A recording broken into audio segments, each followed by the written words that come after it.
show. Welcome to Blunt Topics. Say hi to Sky and Rooster. We got Hello? some extra faces here. We got some extra faces here tonight. We got some guests. We got some guys. They're from Canada. They're a rock band. Their name's Weapons, not W3APONS. Weapons. Anyways, we'll start from the top here. So top left, that's Jordan. That's the lead singer. Mick, bass guitarist. Tallus, drummer. And I believe Tallus, you talk to Sky more than anybody, right? You guys talk all the time or something. Is that what I understand? Yeah, we chat here and there. I think on Instagram. Yeah. Yeah. Okay. Cool. That's how we got linked up. Anyway. But yeah, we're here tonight. We're gonna talk to these guys. They're kind of an interesting group, actually. Yeah, once you study our brains, everything gets interesting. Well, that's just it, right? And I just wanted to know, like, where are you guys actually from here in Canada? Like, I kind of thought out west, but I think, wrong. Yeah, your instincts are right. We're from. That's right. Well, it depends. You guys are in Ottawa, right? Well, I'm in Sky. Ottawa. Yep, Ottawa. Sky's in Ottawa. And Rooster, where are you located? I'm smack dab in between Toronto and Ottawa. I'm in the boonies. But I got good internet reception. Pretty cool. Yeah. Well, Yeah. yes, then we are west of you for sure. Okay. So like you're in Saskatchewan, right? Correct. Right on. So small little town Saskatchewan. Yeah. I mean, where we're from, they small consider it city, the big big city, but it's a medium-sized to small-sized city. Oh, okay. It's the Kind of biggest like city where in I am. Saskatchewan. You Yeah, kinda- yeah, probably comparably, yeah. Yeah. So like, how long have you guys known each other? Since high school? Since little kids, diapers? What's going on here? Well, Jordan knew me when I was in my diapers, and Tal knew me when I was in my diapers at 13-ish. We're gonna know each other till we're in diapers, that's for sure. Right on. Circle of life. Right on, Or we boys. can spell it DIAP3R diaper. So S. Yeah. DI4P3R. Yeah. So Oh my. Just gonna play on that still, eh? Hey, if it ain't broke, don't fix it. That's right. That's right. So, go ahead, Sky.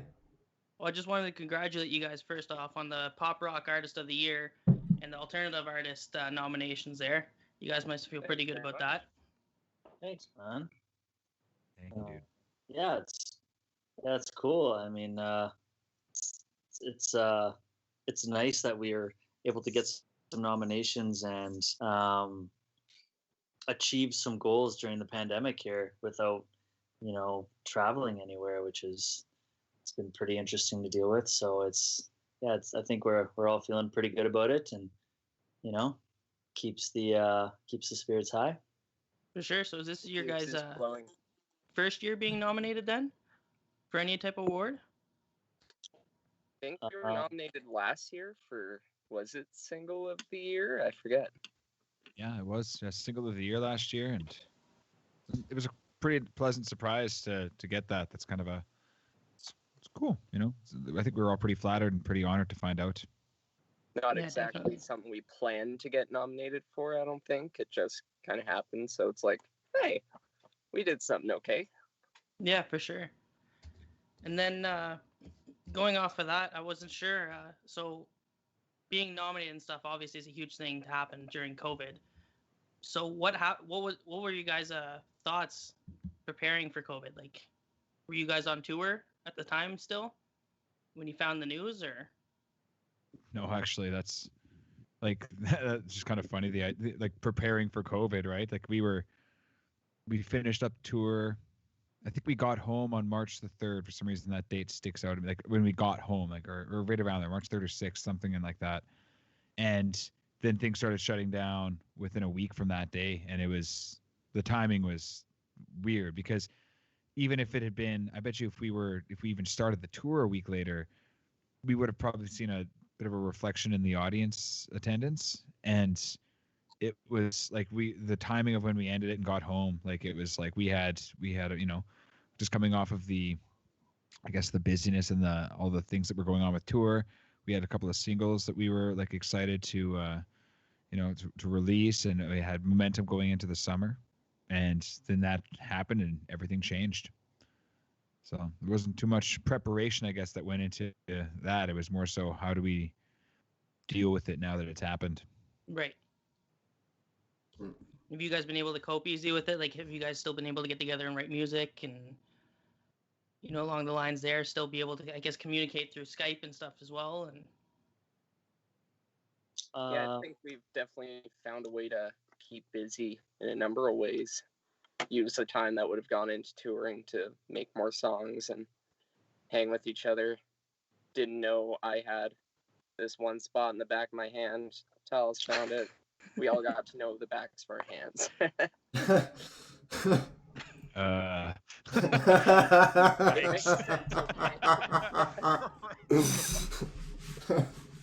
Uh-oh. I need Mick, my... were you Nice. even invited to this podcast? This Nice. is your support group, Mick. Oh my goodness. Wait, is this my AA meeting? This is where we. This is your intervention. Yeah, you're an Mick. A You're an Sky- asshole. I thought it was That's what we- Alcoholics Anonymous, not Alcoholics Publicus. Oh actually- my. So speaking of alcohol as well, I heard you guys have a rye named after one of your songs, as well as an IPA up in Saskatoon. Done by Stumbletown. How did you guys come across that? Like, how are you guys able to get your name out there? Like to get your name on those bottles and stuff. Was it something that somebody came out and messaged you guys and was like, "Hey, we'd like to do this," or was it something you guys, just found somebody and were wondering if they'd be able to do it for you? Well, our singer has a bit of a problem, so we decided to try to capitalize off of it. I think of it as a skill. Oh my. prerequisite to being in this band, I guess. Actually, I think we all know this brewer in Saskatoon, and I guess he had a bit of a recipe, and I think it was all Matt's idea, wasn't it? Did he pretty much? He was Basically, brewing for this brewery, and I think he spoke to the owner about it, and they seemed to be interested, and yeah, we just tried it out, and it was successful. I think it sold out within a week in a couple places in Saskatchewan, which is cool. And that was the beer. And then that particular brewery is connected to the place that Mick has on his t-shirt there, Stumbletown. And they were interested in dropping a rye for Rye Baby Gone. And yeah, so we're gonna have to think of next year for for Broken Promises. More puns. I think ultimately it comes down to our three-way mutual love of puns. Now, is Stumbleton also the company who let you guys, or allowed you guys, to do a live show there when COVID first hit? That was Yeah, like a little small release party kind of thing. Yeah. Like just a super small one, tiny room, but it was a good crowd. They make great drinks. actually I think the first venue that let us play was Amigos. We they were supposed to have a Junos showcase there. The Junos were supposed to be in Saskatoon, and yeah, I think like the Junos were canceled, but we still opted to play, and because we did that, and Amigos still went ahead with the show. Oh man, we got crapped on. Amigos got crapped on. Like a lot of people were against it, and I don't. Didn't we have like didn't yeah. somebody from CBC contact us? think Remember so. there was a correspondent who was in from out of province, and he was probably the cover to the Junos because like the Junos were happening that weekend. And yeah, he contacted us, and like there was that question he asked about us being reckless or something like that. It's like, I mean, I love Bryan Adams, but Yeah, Yeah, I don't know. So yeah, and then that happened, and so I think that was the first show we played when this was pretty much a a global sensation. Yeah, I think that's like, yeah, because at that point in time it wasn't. I remember we went ahead with the show because it was like, no, it's business as usual, right? It's Junos There were were no canceled. That was their restrictions just yet. decision. Exactly. There were no actual restrictions. So we're like, well, anyone wants to come out and do this, we're gonna do this. And Coronas are on special, so Apparently. How ironic.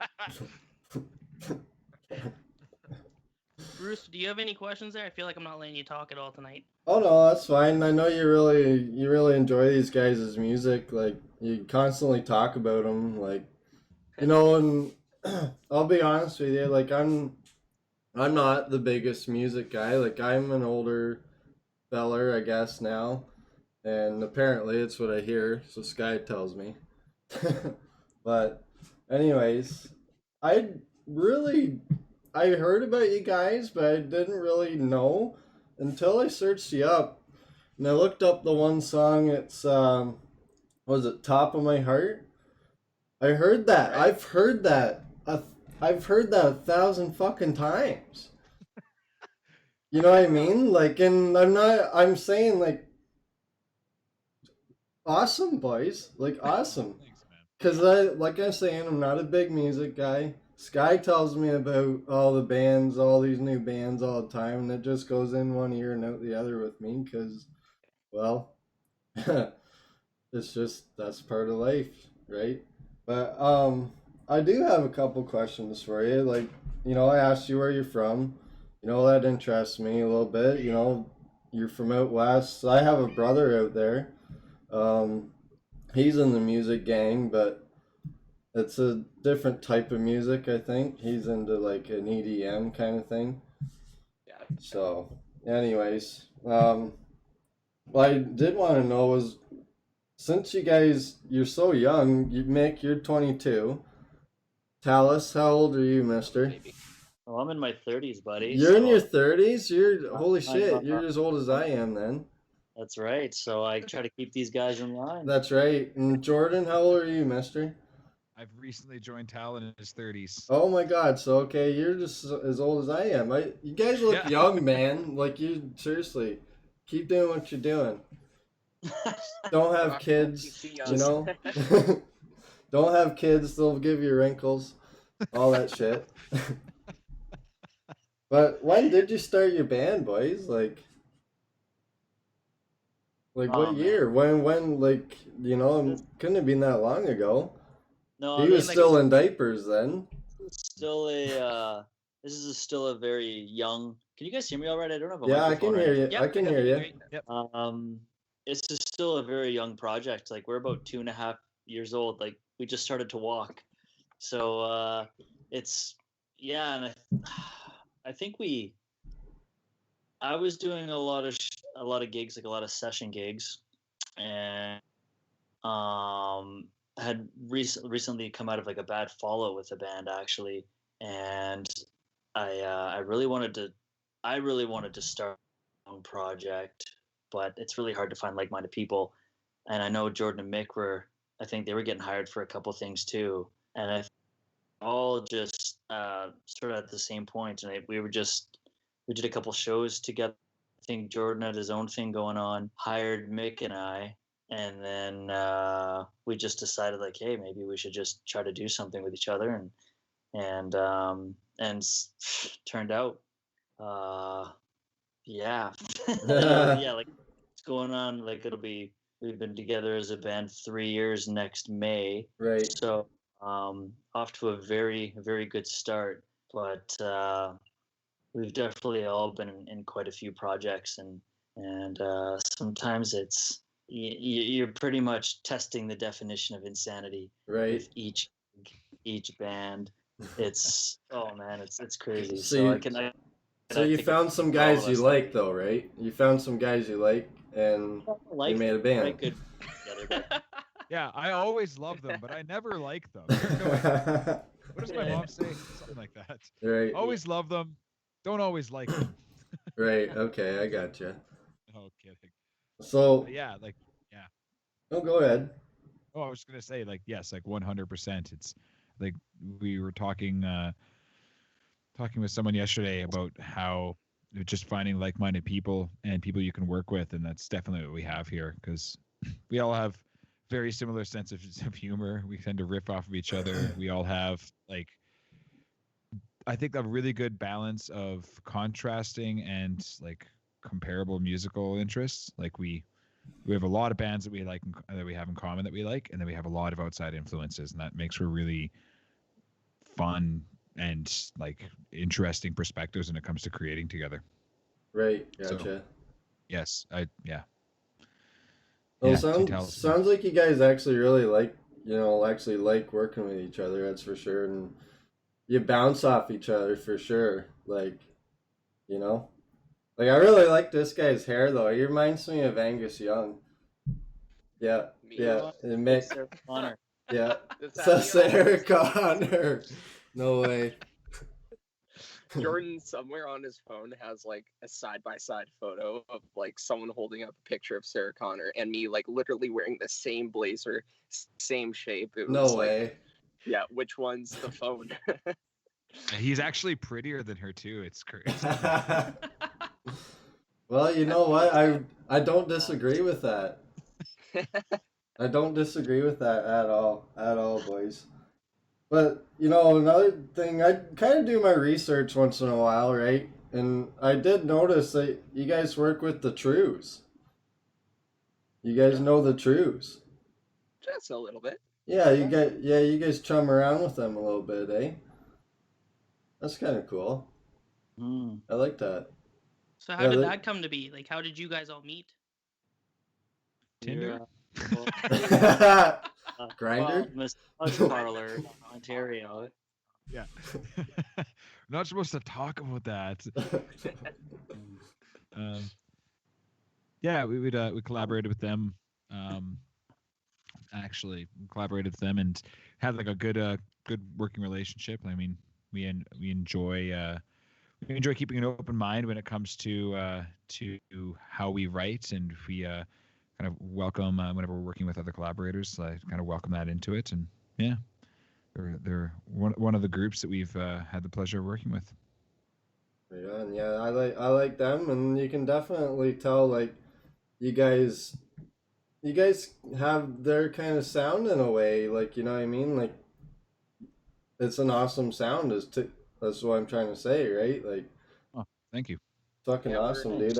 I listen to all both your rock guys' fans, songs. for sure. Oh yeah, I think by virtue of us, being a Canadian band and a rock band, and that's gonna shine through always. Like for sure. I think that's where we all, where Tallus, Mick, and I all just gravitate towards, is playing rock and roll and playing rock music, and that's kind of our love. For sure, Even when boys. we go in our different directions, it's kind of like that's the stew that we're brewing. Yep. I think it's a syrup if it's Canadian, right? Is that Yeah. what That's right. You can definitely tell who's the drummer, who's the bass guitarist, and who's the singer in this group. That's for sure. I think we've heard that before. Yeah, Also, you probably have I'm heard curious. Go ahead. You're curious. Oh, you froze Curious out.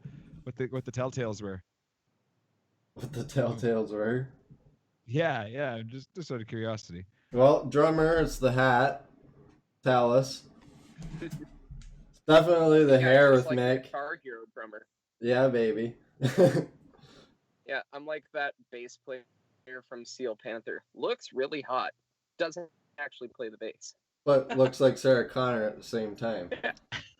And it's just, you're just so charismatic, Jordan. Like, I can tell, like, you're a singer for sure. Like, you don't mind getting up front and doing what you gotta do, mister. His microphone gets so wet. So wet. Yeah, you say that now. You wait till I'm sweating on you. It's really not nice.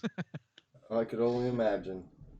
I That's think we'll leave it. I think we'll leave it at that too. But Sky was telling me you guys toured with Theory of Deadman. Correct. You Yep. guys got any crazy ass, wild and crazy stories you want to share with anybody that you're allowed to share? I got a black eye, not with them. I'm interested in that. I'm interested in that. I think for that tour, like we were just in work mode like all the time. Like even on our like days off, pretty much were like, okay, we have to drive 13 hours to this place. So it's not really like we got too many like crazy party nights. And same thing with the Theory guys, like they were always on the road super quick. So we didn't get too many drunken nights in, but I think we had like an extra day in Halifax, and Ooh. we all kind of explored around there. It was Jordan's first time there. I've been there a couple times. So I kind of showed them like, yeah, that's this place, and they're all like, shut up, Nick. But yeah, Jordan and I got pretty plastered that night, and I'm pretty sure I fell asleep on the toilet and hit my eye on a bathtub. Oh, I thought you were gonna give me a story like you got in a fight or something. Not that I remember. Not that, yeah. You wouldn't Got get in in a a fight with fight. the tub, is what he's saying. You wouldn't get in a fight out there anyway. You'd be pretty safe. Yeah, they're too nice. Yeah, they'd probably carry you home, put you in bed, wake you up in the morning, have the wife make you the breakfast, you know?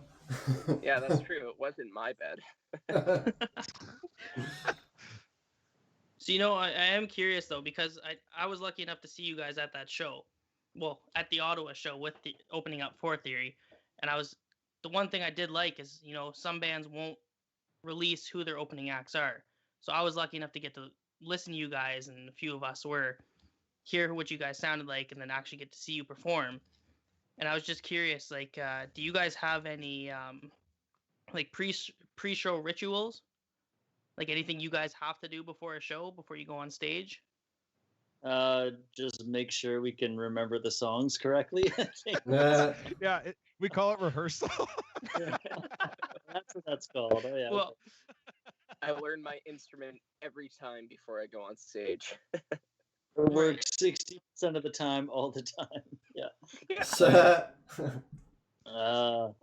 Pre-show.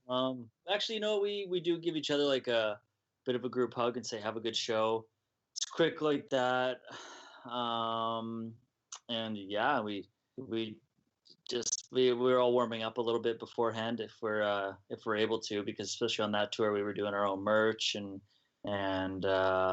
yeah, so we were running around the venue like crazy. I remember that, all the venues, sorry, and yeah, so for pre-show we just, you know, maybe a couple questions about, you know, if there was a glitch or, you know, a happy accident the night before, and or Mick introducing certain bands properly, Uncle Tupelo, whatever that is.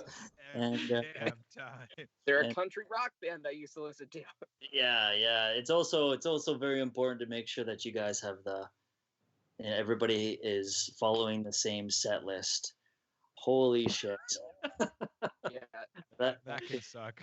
Yeah. So, sorry if I wasn't allowed to swear. That's our Oh no, go for it. I mean, that's what I can remember. We wish each other have a good show, and then we yell at each other afterwards, and then we make up about 10 minutes after that. It's ritual. Yeah, exactly. From what I heard, Jordan, you pretty much wore the same pair of pants the whole tour, if I'm not mistaken. I told you that. How don't you know that? I have my resources. Okay. Nice. The only reason I changed my pants is because in Edmonton or Grand Prairie, I split them open on stage, so I was free balling for a little bit of the set, and I'm like, okay, I absolutely have to get pants now. Yeah. So it was I totally forgot. a common about mistake. There were 2 pairs of pants that were featured on that tour. Oh We're man. currently in a lawsuit with the photographer that got those shots too, and they really want to release them. We're begging them not to.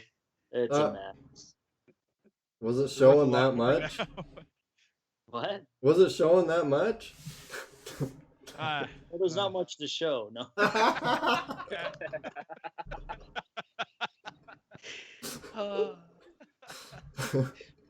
That's too funny. Too funny. Actually, I wanna actually bring a question to Sky here.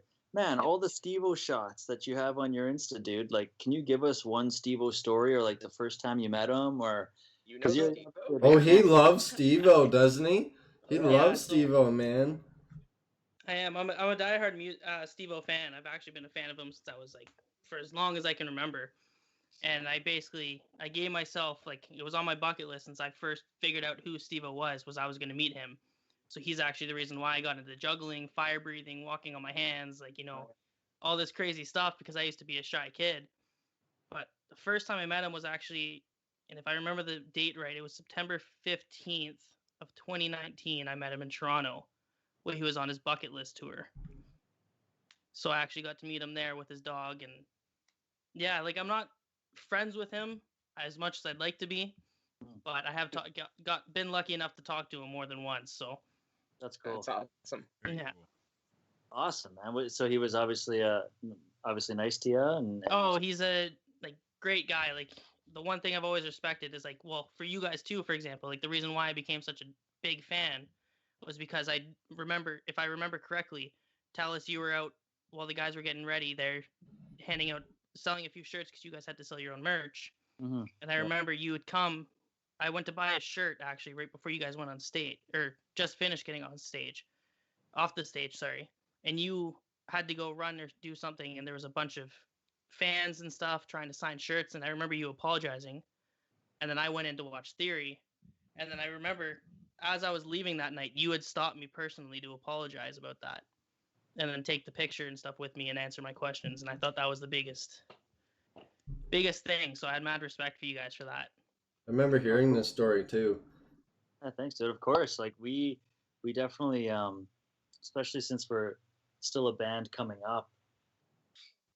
I just feel like that's like I mean, like we try to talk to everybody, and you know what I mean.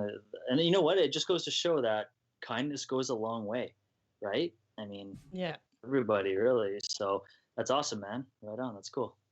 I dig that. Moral of the That's story: be nice to everybody, and you get to meet famous people before they get like too famous on you and won't get on your show.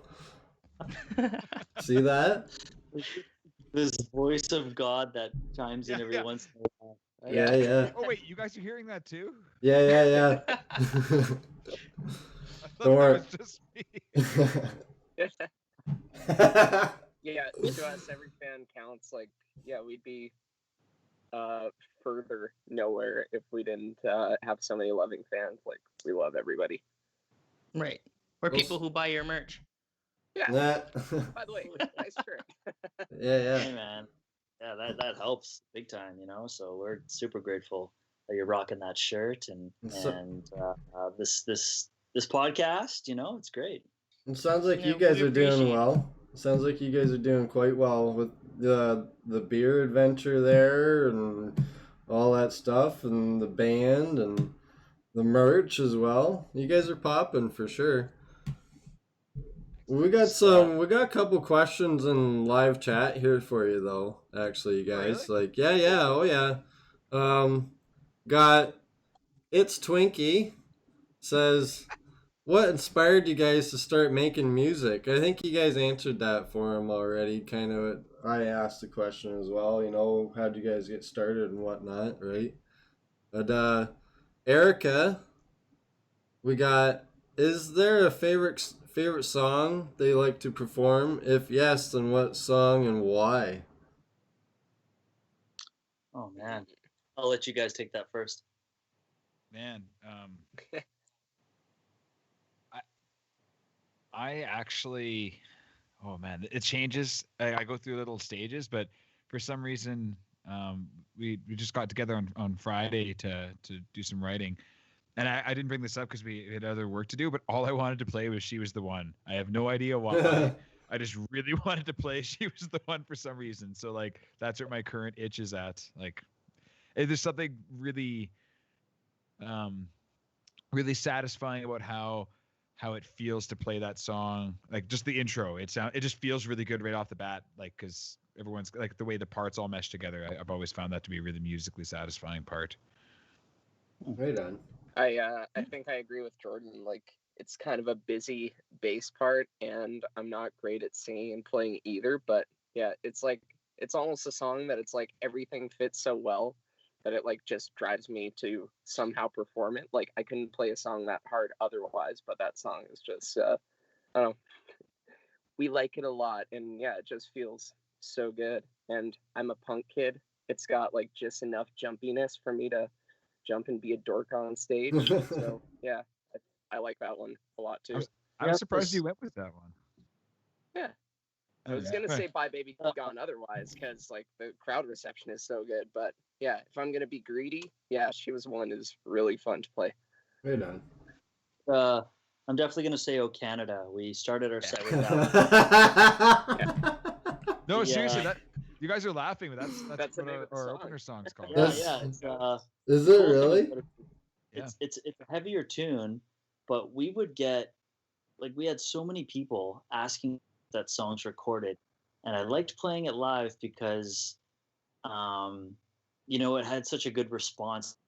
I knew how people were going to respond to that song, and every night on the tour people were really digging it. So that song for me was a bit of it's sort of experimental in a way because it's a little heavier than the stuff that we've been releasing to radio.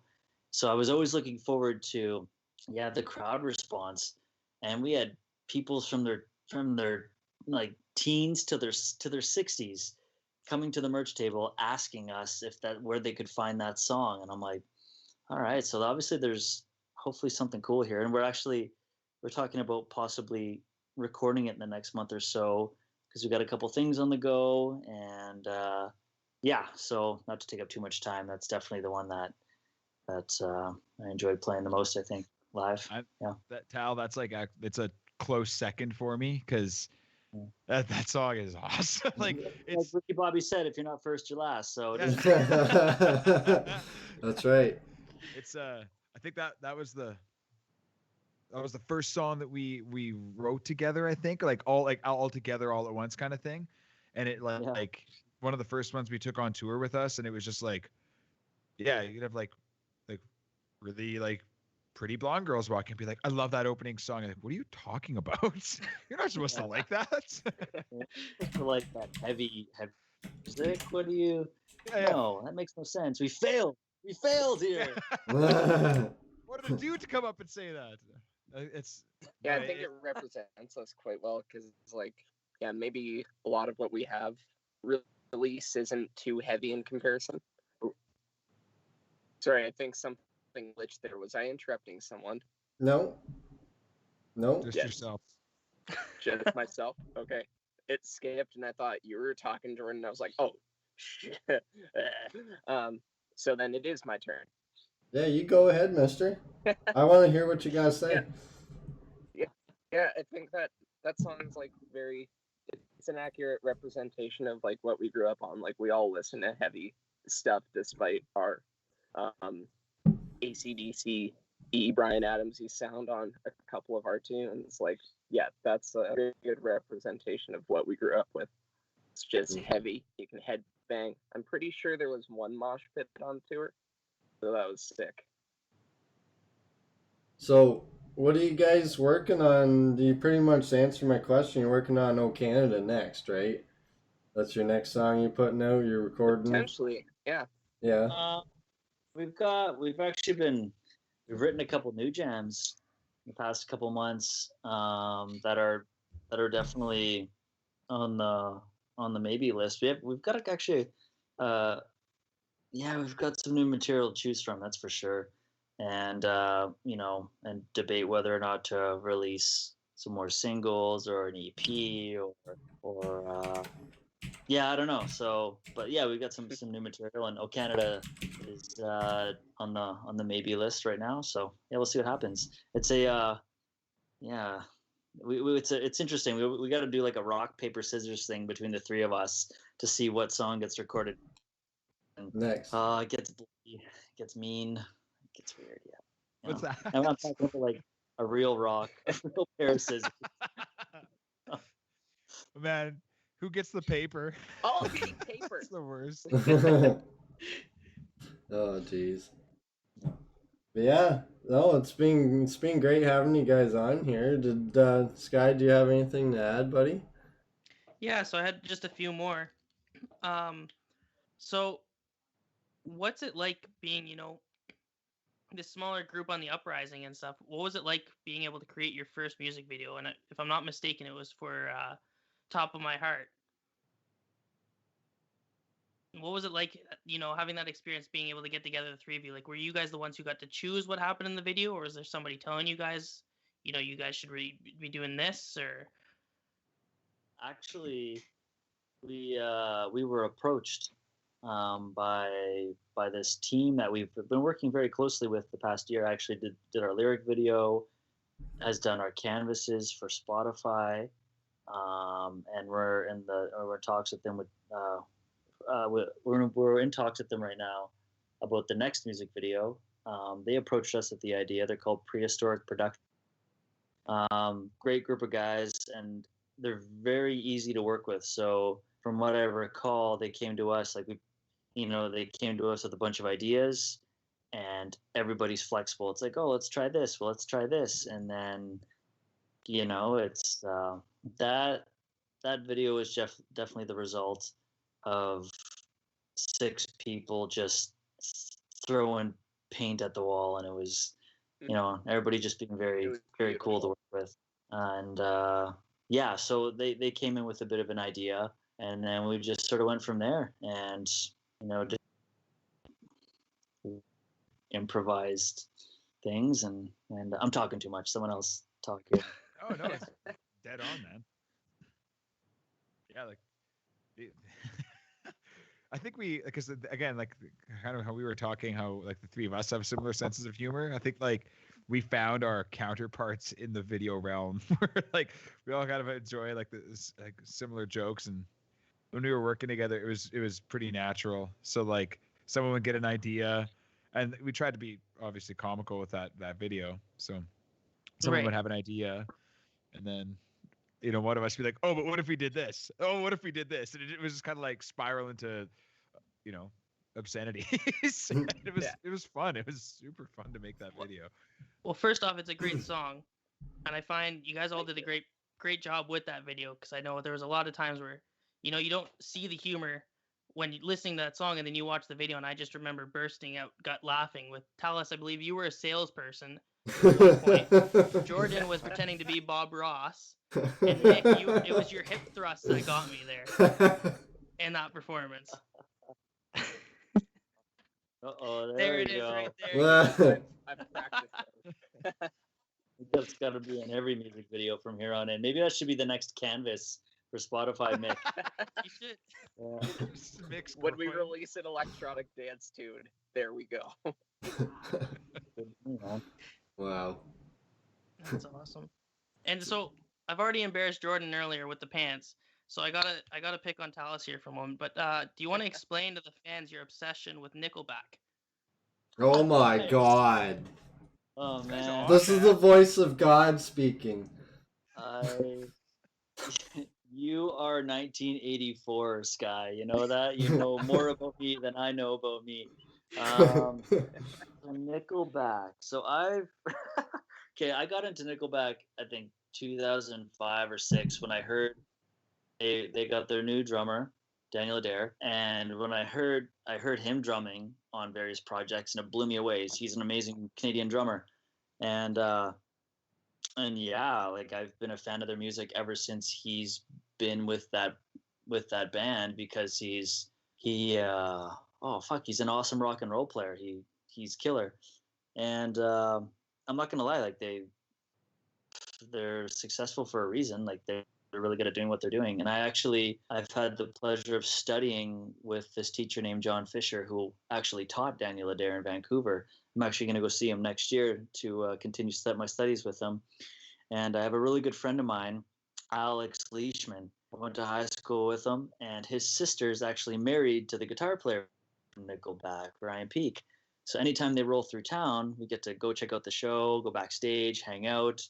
I got to meet Daniel Adair, very, very nice person. Ryan, the guitar player for Nickelback, he's awesome. Like that's him on his bus, and very down to earth guy. So yeah, but oh man, so many people hate Nickelback. I remember like when I first got into them, my friends would leave messages on my phone like singing choruses on my phone, and yeah, like so. I just think I dig their production. I dig what they do, and right now they're probably someone waiting to beat the crap out of me outside of my door. But you know, Canadian rock band that happened to do really well. That's pretty cool. No, they're quite successful. You can't knock them for that. Yeah, they definitely know what they're doing. Yeah. For sure. Well, Exactly. they're like, and that's the thing. It's like they're big outside of the realm of just being Canadian. It's like people don't just think of Nickelback as like, oh yeah, they're a big Canadian rock band. It's like, no, they were the biggest band in the world for like 10 years, for sure. Right. Oh yeah. Yep. Yeah, exactly.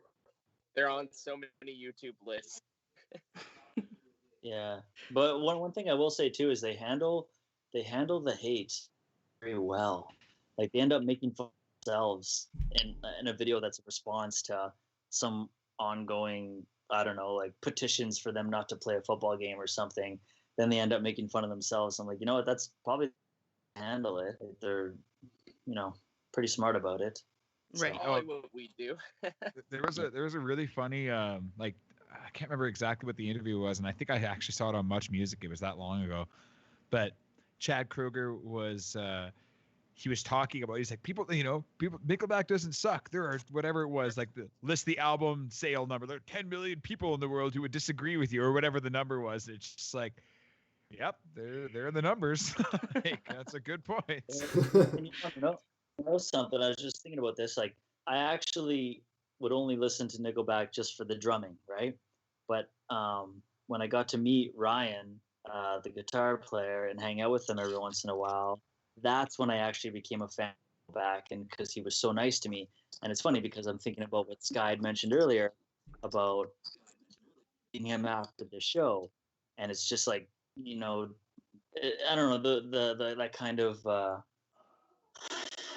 just having that welcoming vibe, and nobody's egos are at play, and it goes a long way. So it's sort of like the same deal for me, so meeting Ryan and then him being really cool to me, and I'm definitely not comparing us to a band like Nickelback. We are like peanuts. We are way down here, but all I'm saying is it's We're like I've met some back. musicians that are just like complete a-holes. They're you can just tell that they're crap people, and it's like, man, I don't even want to listen to your stuff anymore. So Yeah. I mean, that's the way I feel, but yeah. Wasn't Chad same Kroeger way. married to Avril Lavigne or some shit? Is he still?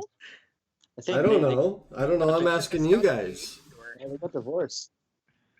They got divorced? Holy fuck. They did. All Is right. this just a test to see how much I actually know about Nickelback? That was, yeah. Yeah. So I've failed. Hey. And on the next episode of Blunt, we're playing Nickelback trivia, Yeah. starring Tallus Scott. That'd be awesome, actually, wouldn't it? That would be actually really funny. So, what being on tour and stuff, where was your guys' favorite place to play? Like, where do you find you had the biggest crowd or most feedback while you're on tour? What's your guys' answer? I'm curious. Oh, I'd hard. say. Sorry, go ahead, Mick. Sorry, I was just asking us, or were we asking them? I didn't know No. they were playing with us. You meatball. I'm a bad band member. That's the voice of God the top. speaking here. I'm with you always. Thank you. Thank you for guiding us. Sorry, what were you saying, Tal? I obviously the big crowds and like the bigger venues in Calgary and Moncton were pretty sweet. Same with Vancouver, but I would say it's a toss up for me between Montreal and Barrie. Actually, like it was Yeah, Barry was last show of the tour, and man, they were eating it up like crazy. It was awesome. Yeah, that's right. I remember I remember Barry was kind of like a hot mess in the best way, right? Because it was just like they had no foyer or whatever for like there. It was cold outside. It was like one of the first shows where it was finally cold outside, and it was like freezing in the foyer, and people were just rocking out and sweaty, and it was fun. It was cool. I remember that. Yeah. Yeah, and that was and the last show of the tour was Barry. Yeah, I was And in my park at the merch table. yeah, it was cool. But that was the show that they actually they effed with a bunch of our gear before we played. So they poured a bunch of cold water on my drum throne. They put Vaseline over my drumsticks and my drum pedals. Oh They put no. hot peppers on all of our microphones, and of course we're aware of this until we get on stage. They're flashing flashlights in our eyes. They were they were chanting and singing through the PA while we were Yeah, performing. they hacked the PA so that their voices were coming through instead of ours, and it was just out of tune and amazing. Yeah. Yeah, man, it was. Do you remember It was. Tal? Do you remember the binoculars? Oh yeah, they had me looking through some binoculars, and And they put a me. bunch of stuff. Oldest trick in the book, and here I am. Holy. I remember them saying to Mick, they're like, like, don't you know how binoculars work? You got to press them really hard into your face. It's like, okay. The number one rule. I was like, I've never had to do that before. Yeah, So exactly. I ended up pressing them in, even though I knew not to. That's That's funny. awesome. Who would you guys just being a fan of both of your bands, who would you guys find you bonded with the most? Would you have bonded with being a bassist, Mick? Would you have bonded more with like Dave, or did you find you bonded more with Tyler, or did you guys even really get a chance to talk to the guys while on tour? Or? I think we didn't really want to be hangers on. Like, I think, and again, we were all working so hard. Like, they'd practically get off on stage and then they'd have to drive early because, like, in the morning they'd have an interview on a certain TV show or whatever. Like, so they had to bail a lot of the time pretty quick. But there were a couple times that we did hang out with them, and they're all fantastic guys. Like, maybe we talked with Joe, the drummer, collectively the most. Yeah, just good dude. He loved talking to us, and it's like, we have a friend for once. And then other times on the band bus, like, man, they would just feed us drinks. Like, they were all awesome. Like, they gave us tea. I'm trying to remember, did Tyler give us some Tylenol? Tylenol. Like, he was like, they were like at the end of the tour, they were just like, we've got all this extra shit, take this. And yeah, so I don't know. I think we all just got along with all of them really well. Like, they were all just such good guys. They were very welcoming, and I would say we spoke. Yeah, we like obviously we saw them every night, so we shoot the shit here and there. I'd say I definitely spoke to Joey and Tyler the most, and then on the bus, everybody's on the bus, right? The crew, and like we're hanging out with the crew all the time. And the cool thing with their crew is obviously super down to earth guys, and Jordan was having pedal issues, and their guitar tech Bruce Nickel would run out and help Jordan constantly, like without batting an eye. And all the guys on that crew are like that. If we needed something soldered, or they noticed that something could sound better or be set up better, they were just like, hey, let me help you with that. So not only were Theory like absolute beauties, same with their crew. They're all awesome. They're very good guys. So it was Joe, Alex, the drum tech, Sean, and then who else is there? So one more. Then there's Harry. Yeah, Harry. he was a beauty. And Andy for front of house, right? And Andy for front of house. Yeah, that was their crew, their road crew. All those guys were absolutely awesome, and it was pretty cool too, because after that tour, they're all taking off. One guy's gonna go tech drums for this band, and somebody's gonna work in this festival, and this guy's gonna do this for Hailstorm or Hailstrom, whatever the name of that band is, and it's very good. Hailstorm, yeah. Hailstorm, right? Is that what it is? I think that's it. Yeah. So they're all obviously very good at what they do. They're in demand and very down to earth people. Top So of the yeah, game. yeah. So I think I And that Joe crew. answer. Sorry, what was that, Tal? You can tell they're all there to make like a To good get- show. Like they didn't. Glitching on my end a little bit. Anyone else glitching? Nope. Y'all I think glitching? jumped I got off strong the internet. bridge, too. Yeah. All right. Tal, what were you saying? Or was Mick talking? I couldn't tell. It was really cutty outy there for a second. I was just Things no, I were was glitchy. Yeah. just gonna see what you wanted to say. You haven't had a chance to answer yet. No, I mean, our very first impression of the band, when we the first interaction, we played our first show with them in Vancouver. So we'd basically driven up from like Saskatoon through the mountains to get to Vancouver, got there, set up, and did our thing. And it's basically a hometown show for them, right? Because they're from Delta, BC. So, well, three of them are, and then Joey's from Winnipeg. But I think it was our first show or our second show, Tally or Mick, you guys can correct me on this, but when Tyler came up afterwards and just made a point of like coming and talking to us in our dressing room and just like saying hello or shooting the shit for like whatever, a couple minutes at the end of the night, even though it was like a hometown thing and all their families were there and all that kind of stuff. And I was like, that's a good first impression, and that's a nice thing to do.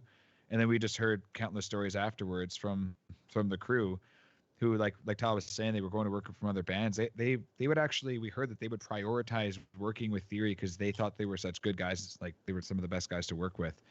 Yeah. So that just says a lot about them. And I mean, that just, it goes a long way. It was a really, really, really good, good atmosphere to work in, really healthy work environment to work in. Like Sure. start to finish, they were amazing. Yeah, and they put on a hell of a show, man. Super, obviously, super tight musicians. Everybody from that camp had some really, really good stories, some really funny stories, and good advice. And man, I would love to go on tour with those guys again. That would be amazing. That's Well, you awesome. never know. They might invite you to go again once all this Corona stuff goes away. Yeah, they. I remember Dave walking up to us the first night, like, "So W3APONS, hey?"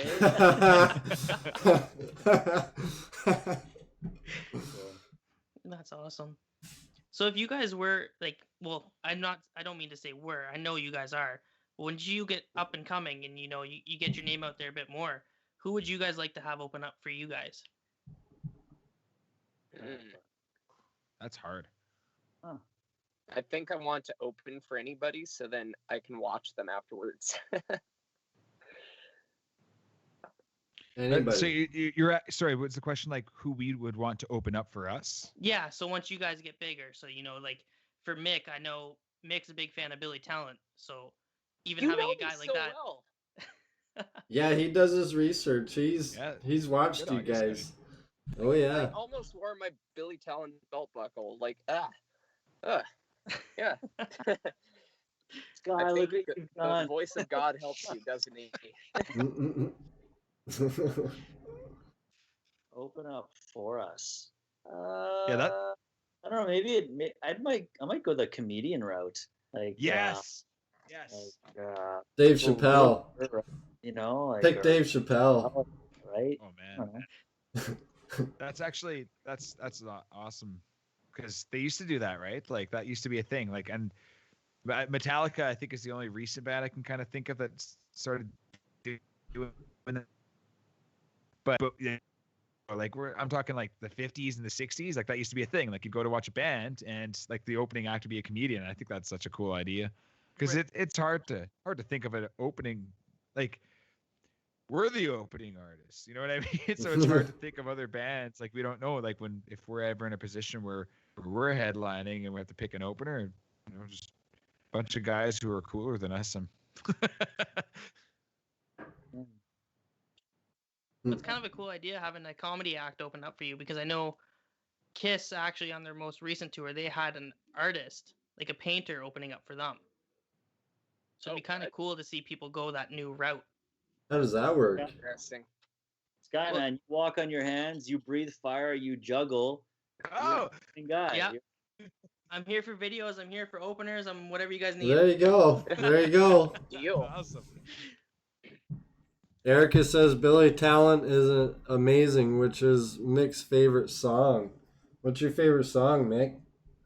From Billy Talent.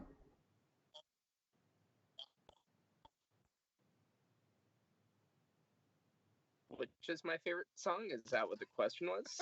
Yeah. I think Little bit of my lag. phone must be overheating. Things are starting to glitch a little more. But favorite Billy Talent song? Oh damn! Like pretty much everything on the first album for me. Like that's where everything started. Like I listened to Kiss and AC/DC as a kid, but it's like when me, my sister, my brother, like we were watching Much Music, discovered River Below by Billy Talent. We were like, oh fuck, we need an instrument. Sorry, we're allowed to swear, right? Yes. Yeah, go for it. Yeah, so Fucking right. we got an instrument and we all gathered around that. So yeah, that I think just that the whole first album from Billy Talent has to be my favorite song because like every song like I just drilled in my ears for years. So now I'm curious though, who's the big Rise Against fan in this band? Because I know while you guys were on tour, you would play "Killing in the Name of" halfway through your set. Oh, Oh, Rage Against the Machine. Sorry, yeah. I was like, I like Rise Against. But how did that come to be? Like, what made you guys choose that song specifically? Because We're Tal can rap all- the shit out of it. Yeah. We're I think we're all a fan of that band. I think everybody in this chat is probably a fan of that Oh band. yeah. Who knows exactly. And we actually I think we were doing a show in Banff, and instead of learning some more like rock songs, we learned like Beastie Boys, Snoop Dogg, Eminem, Rage Against the Machine, and we just wanted to change it up a bit. And that was one of the songs that made the cut. And I think it was actually one of Jordan's good friends. We've all become friends with him. His name's Brian Corbin, and he actually does our merchandise for us. Great guy. And I think we played it at a show, and he said he really liked it. I feel like he has something to do with why we continued playing that song. Hand in that. Right? Yeah. Am I right, Jordan? Or maybe It may have been. I know Brian loves that one for sure. I think it may have been somebody else who'd recommended that one. Yeah, I can't remember, but yeah, yeah, I figured. I think we all thought of this, that Rage Against the Machine's getting together this year they were supposed to get together for shows, and it's like, you know what, let's rev everybody up and play something that's most people are probably really excited about, and like we're just getting people revved up with that song, and we love that tune, and it went over very well every night. I mean, it's a great tune, right? So it's a good song, and I think it's like one of those times where it's like a clicking moment of like, wow, this song sounds good on us. Like it might be a thing again of like we're all big fans of that band. Like Tom Morello is probably one of the best dudes ever for making riffs. Yeah, I think it's just like the energy that we poured into it. It's like, oh damn, this can go really well with our weapon set. Like, and it seems to have worked out. That's awesome. Yeah, it felt good. Sorry, go ahead. No, that was it. That was the period to my sentence. Okay. I think that was the one song where Jordan's balls sweat the most. And yeah, that's where those photos were taken. Yeah. I like actually, it's like that song and "Oh Canada," like the one we were talking about earlier. I love playing those songs because, I mean, the worst thing you could ever see is like me singing without a guitar in front of me. I would have no idea what to do with my hands. I'd look awkward. But like, I love right? I'd be doing the Macarena or something. What did I do with these? Yeah, exactly. But it's like that song is sweet because I just get to rock out, right? Like Tal's taking over vocal duties, and I just get to go and just play, and that's really fun. And similarly in "Oh Canada," there's a huge musical interlude in the middle of the song, and that's really fun because I get to actually like like I have enough time to leave the microphone and go out and just like have a moment rocking out with Tallus and getting some energy there and giving some energy there, and that's like I love that. So yeah, the balls do get sweaty. That is what you said, right? It glitched Yeah. out for a second. How'd you know? We're close He bands. has a third hand in his pants. Oh, jeez. Yeah. It's gross. You don't want to see it. You don't know what I don't want to see or don't think. Anyway. Well, it won't keep you guys much longer. I got 2 more questions here. The last one's You for bet. Mick. It's not so embarrassing besides the fact you got to learn how to get your live streams going with vocals there. You and Blue Nose like to do live streams there and do Lego sets. So are you a big Lego guy? And well, are you talking about this car? I am indeed. I think Lego's one of those things that I didn't get to play with too much as a kid. I was busy biking and I picked up onto music really easily. So I ended up spending a lot of my time on that. But in recent times, it's like, yeah, Lego's pretty sweet, and I really like rally cars. So when I saw a rally car Audi, I was like, okay, I'm getting that. And I just have to try and keep my bird away from eating the Lego bricks. That's awesome. And then, the final one for you guys is if anybody here wanted to buy your guys' merch or buy a CD or anything, where could they all find you? Or how would they go about that? Message us on Facebook and Instagram. I think so. And actually, we're about to print some new merchandise this week. So we'll have some new stuff, limited quantities, of course. We're just doing that, just making some new shirts for the end of the year. And first come, first serve. Got some hoodies, I think, that we're rocking as well. So there's that, and then you can purchase the songs, I think, on Apple Music, and of course stream it. We had a bunch of CDs made for the tour, but those all sold out. But there might be some stuff going on next year. I guess you'll just have to wait and see. And yeah. Stay tuned. That's right. Coming soon to theaters. Twitter us at Weapons, Instagram at Weapons Music, and Facebook.com/WeaponsMusic. It's at W3APONS. Spotify.com/WR4Q172563. No, I'm just kidding. I have no idea. Spotify's just random numbers. But no, you can find them. You can find them on Instagram at W3APONS, guys. Just so everyone who's listening in chat right knows, just go and find them. And you can find them on YouTube as well. I'll post a link so you guys can find them easier. Here, I'll just do that right now for you, no problem. But yeah, no, it's been great having you guys on here. I didn't know Sky was such a big fan. I really didn't. Like he had so many questions for you, and some personal ones too. Like, holy smokers, he's digging deep. Yeah. Awesome, man. Thank you. We'll make Legos sometime. Yeah, for sure. But yeah, boys, I'll catch you here in a second. But everybody in chat, this is the end of Blunt Topics episode 5. Say goodbye to the weapons, guys. Thanks again. Bye. Thank you, guys. Thanks so much. Yeah, see you guys.